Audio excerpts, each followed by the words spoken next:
Howdy guys, Nintendo Capri Sun here, welcoming you back to Let's Play... Yoshi's Story? No. Super Mario 64. Oh no. Oh man. I know the reaction has got to be, like, just about as divided as it's ever been at this point. Because this is to say the least, a controversial game to do.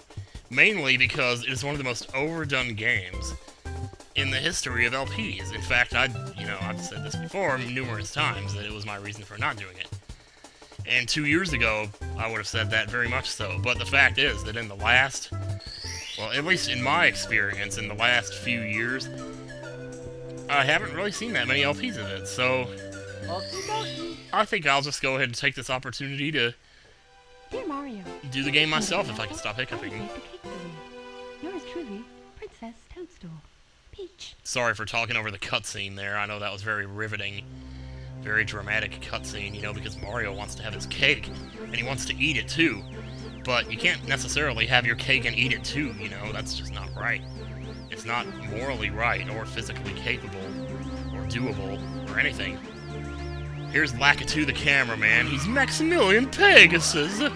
Say Fuzzy Pickles! Anyway, I can't do that. And there's a pipe whose top is not wider than the rest of it, so it's not really a real pipe. And it's so anthemic as Mario comes out and the camera makes its way behind him, where it should be. Now, as you can see, this is a pretty typical Mario game. If you played Sunshine, Galaxy, or any of the other 3D Marios, Sunshine, well, I just said Sunshine, then this is pretty standard fare. But to be honest, in what little bit of a practice run I've done, this is just tutorial stuff here.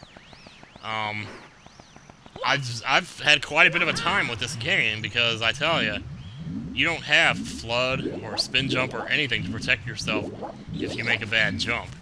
You have to make every jump just right the first time.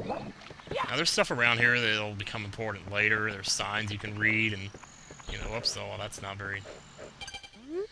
Swimming lessons! Yeah, okay, well, you know how to swim, right? Yeah. These aren't like the Dungeon Man signs where they say, I agree with the sign to my left, or things like that. So basically, we just want to run inside the castle and get started here. So... Ba-ba-ba-bong! Oh, it's Bowser's. He's at it again. And if you go over here, there's a cute little toad. Aww, am I glad to see you, the princess and I, and, well, everybody, we're all trapped inside the castle walls. You're not trapped inside the castle walls. You're trapped inside some cheap N64 polygons, as I can see, but not really. So pretty much the only door you're going to be able to walk in is this one here. And in the camera, you'll see pictures on the walls. Now, you don't have a first-person view in this so much as you have a behind Mario's head view. So you won't be able to really look around without seeing Mario's big, gigantic octagon of a hat. But yeah, that's just something you'll have to get used to in this game. They did fix that, obviously, in later versions of this game, such as, oh, you know, Ocarina of Time. Yes. Yep, so this is the bob-omb stage, and you talk to the bob-omb. You don't punch him, you talk to him. You talk to him. Mario. Mario, you're such a meanie. Okay, maybe I can't talk to him now. Anyway. You got the ground pound, you got the jump, you got the triple jump, you got this right here where you can pick it up and, holy jeez, this is slippery. And, well, I expected that block to, like, go running, like, jumping out of my hands, but, because sometimes they do that. You see 8 red coins in each stage. If you pick them up, you get a star. And pretty much the stars you can do in any order you want. For example, this star here is actually the last star in the stage. But if you want to, you can do it first. Just try to confuse this guy, get him to lunge for you in a direction that he wouldn't normally go, and then get on top of his thing and just stomp him in the ground. Wow. See, I don't know why I have such a hard time with this in practice, too. I was like, geez, why can't I do this, man? I used to be so good at this.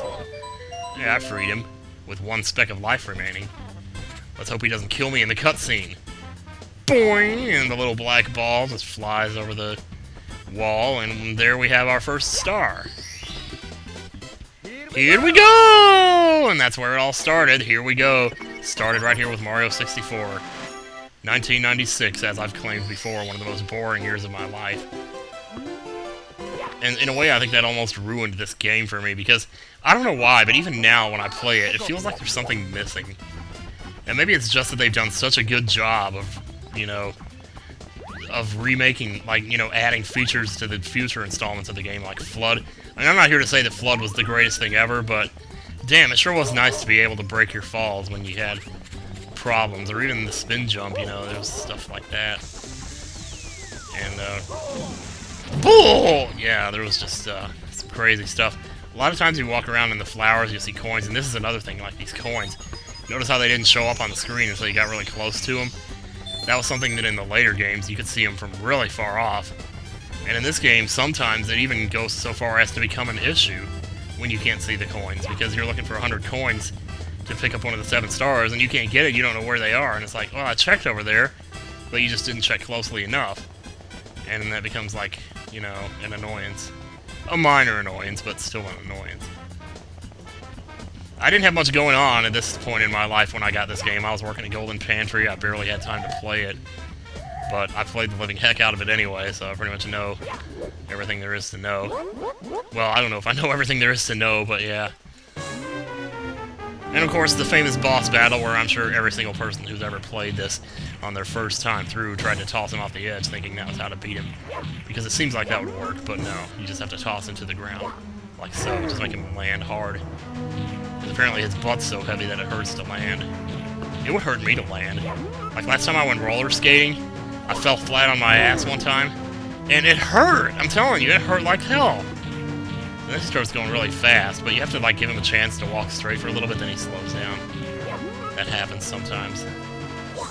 Interesting boss music too. Yeah. I guess I could read the dialogue, some of it's pretty funny, like particularly in the second world. We all remember that from Flashback, or Throwback Galaxy, actually. Here we go! Yeah, baby, so happy. I mean, come on, man, so happy in this game? Well, yeah, pretty much. Mario is so happy. That practically became, like, one of his defining features, too, because if you look back at the Mario games before this, like Mario Bros. 1, Mario 2, Mario 3, you know, Mario, he was cool, but he hadn't developed that much of a... He didn't have a voice, hardly. And, you know, it wasn't until this game, when he actually had a voice, that you got the sense of who he really was. And that he was really, you know, enjoying what he was doing, and that he was kind of a, you know, maybe possibly somewhat of a karate kind of guy. I mean, you get that impression because he goes like, whoa, when he hangs off the side. You know, like Terry Silver in Karate Kid 3. What we're doing here, and since I haven't mentioned it, is a race with the Koopa. And you can do this, you know, any way you like. I don't care, personally. I'm just going to do it the normal way. You can take the warp to the top, but then that would be really boring, because then you gotta stand up there and wait for him, and it's just like, ugh. So we'll just go the long way. Plus, I haven't shown you the long way around the mountain yet. She'll be coming around the mountain when she comes. Oh, lordy. And this music, too. I'll be honest, I'm not a big fan of this music. It's so... The last 2 worlds play this music all throughout. And they are 2 of the hardest worlds in the game, and I just got so sick of hearing this music by then. I was just like, ah, screw it. Here we are. It's kind of like the races with the what's-his-face in Mario Sunshine, with the guy with the mask that looked really different if he took his mask off. Let's see, where's Koopa? Make sure you don't run off the platform, or else you'll have to regain your position, I think. I know he's around here somewhere. It's scary when you can actually see him. It's like, oh, he's there! Oh my god. I beat you. Oh, you really are fast, a human blur. Here you go, you won it fair and square. See, now even the Koopas are friendly. It's like, what is this, man? When did that happen? Well, actually, that happened in Mario RPG, kind of, sort of, didn't it? The Goombas and stuff. Yeah, so, there we go. There, you got 3 on a star. Now, you don't have to do all these at once, and actually, you can't do all of them right away. But I'm just going to do as many as I can. Shoot to the island in the sky. This one's pretty simple. Now you can talk to the bob-ombs. Don't punch them, talk to them. We're peace-loving bob-ombs. We don't use cannons. But if you'd like to blast off, don't mind, help yourself. So you might have noticed the little floating island in this world. If you didn't notice it, because you're like one of 10 people in the world who don't know about it, then it's right up here. See? See the floating island? How's that? But what's keeping that up in the sky? Is it strings? Is it anti-gravity? Is it magic? Or is it just the Mario designers playing with our heads? I think it's probably the latter, but what can I say? So pretty much jump into a cannon, preferably one that's close by to the island so you can see where you're going. That's the island right here. You pretty much want to aim as high as you possibly can, or else you're going to overshoot it. I might have overshot it anyway. No, actually, that was kind of perfect. There's another one of your red coins is up here for later. What I usually do is get the red coins and the 100 coins at the same time, because most of the time, as you've noticed, when I pick up a star, it instantly warps me out of the world, which Banjo-Kazooie didn't do that, so you could go through worlds really fast in that game. But in this game, you know, you pick up a star and it says, here we go, you'd get taken back out of the world again. So it becomes kind of problematic to just go through and pick one up and then pick one up that's like really close to it and that kind of thing. So there's one more I think I could do there, but I'm just going to save that for later so we can move on to some different worlds here. There's 3 right here. I think what they mean for you to do is pick up 1 star and then go to the second world, but I don't know. I'm just going to do this how I feel like doing it, and I don't give a crap if this is World 4. I'm going here anyway. Oops. That's something else I gotta learn. With the long jump in this game, it's a little bit... You have to hold down Z for a little bit longer than you do in Mario Sunshine or whatever. There's a baby penguin over there. And we're inside the cabin. Oh, I'll never forget the first time I was in this place. I was like, what is this? Because I remember, like, I must have fallen off this thing so many times. I just can't even imagine. Legend! Yeah, and obviously there's a secret shortcut if you follow the coins into the wall. You get 1-ups here. It even lands you next to one. Oh, I missed that one. Oh, I missed. Was Wario even around back when this game came out? Yeah, he was. Because he was in Super Mario Land 2. Wasn't that like the first game that had Wario in it? And that was like 93, 92 that came out. Anyway, so you exit the cabin, and there's your star. Simple as that. Can't get any easier than that now, can we? There's a penguin out here crying about something. We'll figure out his problem later. Actually, not much later either, because we're going to go right back into this world again. Yeah, baby. It's just this game came out right around the time that summer was just turning into fall, but in Georgia, summer turning to fall, that's like, you know, a very slow, painful process. You're waiting for November to get there just to see even remotely cool days. November was always my favorite month of the year down there. Up here, it's more like April. I developed a love for spring ever since I moved here. But yeah, so it was, you know, just coming out of summer, all the kids are back in school. Jump off the side here and just go straight to where the mommy penguin is, which is what you want to do here. It's basically the objective of the world. Still remember little things like that, but yeah. Don't punch the penguin. There. Here's your little kid. You found my precious, precious baby. Where have you been? How can I ever thank you, Mario? Oh, I do have this star. Here, take it with my eternal gratitude. Yay. Yay, so happy. I used to get so happy when that would happen. When I would reunite this baby with his mom. I would actually get a little touched, I'm not gonna lie. Of course, it doesn't help that when you exit, when you go back and re-enter the world, they're separated again, which is so weird. You can actually choose which star you want to do here, too. Which, at times, can actually affect certain things in the world, depending on which star you pick. So, be aware of that, as well. Especially later in the game. Alright, fine, let's do it. Sure, you get a head start, that's no fair. Get back here. Yeah, that's right, you stay behind me.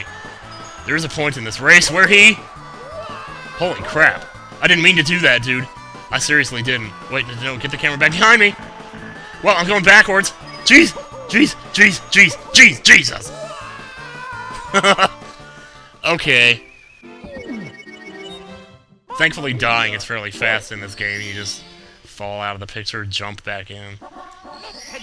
Sure didn't mean for that to turn out the way it did. What I was thinking. It's extremely easy to mess this up, though, and that's the thing with the N64. When you first played this game, you had to get used to the touchy controls, because it was touchy, I'll tell you that. So let's just go normal, butt ride this time, butt stomp and boogie. And we're gonna have to turn this video off pretty soon, because it's gotta be getting up to like 15 minutes by now. Oh yeah, so he's gonna catch up with you here. He's all mad. Now don't take the shortcut when you race the penguin, because he'll say, oh, you're cheating, you know? Jeez. Here he goes again. Catching up with his big butt, big feet. Get out of my way, get out of my way, out of my way. This is my race to win. Yeah, watch that little ending segment there too. There's pits on the sides of that ice. Very annoying. So, what do you got to say for yourself? You lost. You broke my record. Unbelievable. Inconceivable. I knew that you were the coolest. Now you've proven that you're also the fastest. I can't award you a gold medal, but here, take this star instead. Take it respectfully. Alright. Well, guys, I do believe that about sums up our first episode of Super Mario 64. I'd like to thank everybody for watching, in spite of the fact that this game is so overdone it makes people sick. And I'm sorry to anyone who is disappointed that I did do this game, but hey, guess what? It'll be over in about 20 parts anyway at the rate I'm going. Actually, that's probably not true, but anyway, see you later, guys. Bye. And I love you, and goodbye.